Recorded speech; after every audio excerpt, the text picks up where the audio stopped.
Much like our fingerprints and snowflakes, our brains are all different, every one of them.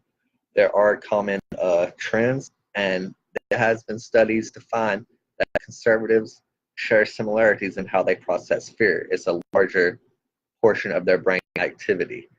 Also, when charity is measured, it is better for the recipient to look like themselves, whereas a liberal can, give to a refugee or somebody different more freely. Um, Overall, the conservative brain is a tad more primitive. It just responds more aggressively to fear. It doesn't process understanding as well. It's even more sensitive to smells and blood and things you can process, in your brain, but they have a more primitive reaction. I've noticed that they like emotional intelligence more so. They are prone to personal attacks and trolling, whereas a liberal is stating a fact from a scientific community, from the CIA, if we're talking about Russia, like it's always respecting professional, respecting education, and a conservative tending to denounce it all for their own personal prejudices. Like, that's a lot of what when they rail against FBI and stuff, that's what the Russians and the white supremacists are telling them. They're like, oh, the FBI says most crime, race crime is black on black or white on white. The races aren't fighting each other, but that's a lie. That's just what they want to be true. And what they want to be true is oftentimes very evil or just based on ignorant fear.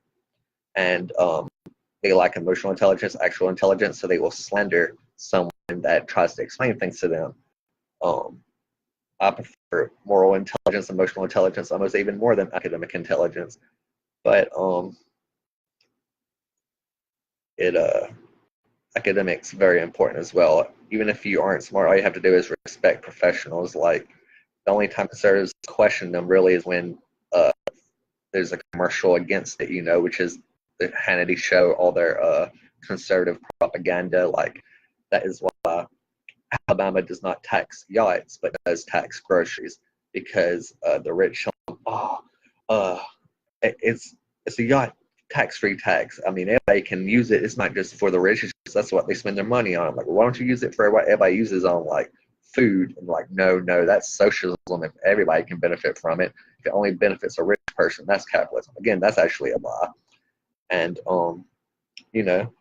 Alabama is one of the few states that taxes groceries, allows conversion therapy. Again, psychologists have ruled, as well as our courts, that it's fraud and abuse. And they still try to make it dangerous for a person to date till after high school, like in their 20s. Is that really when you're supposed to start dating? Like, that is another crime against humanity. And they have a less of a problem committing offenses against other people. That's what makes them truly deplorable. And it's just, like, I remember, like, humanizing a person, like they would call that propaganda. I'm like, no, you're actually learning about the person you don't know nothing about. That the rich man's commercial, also funded about white supremacists telling you to hate. So just take a step back and learn, and either way you will become less hardened in your view.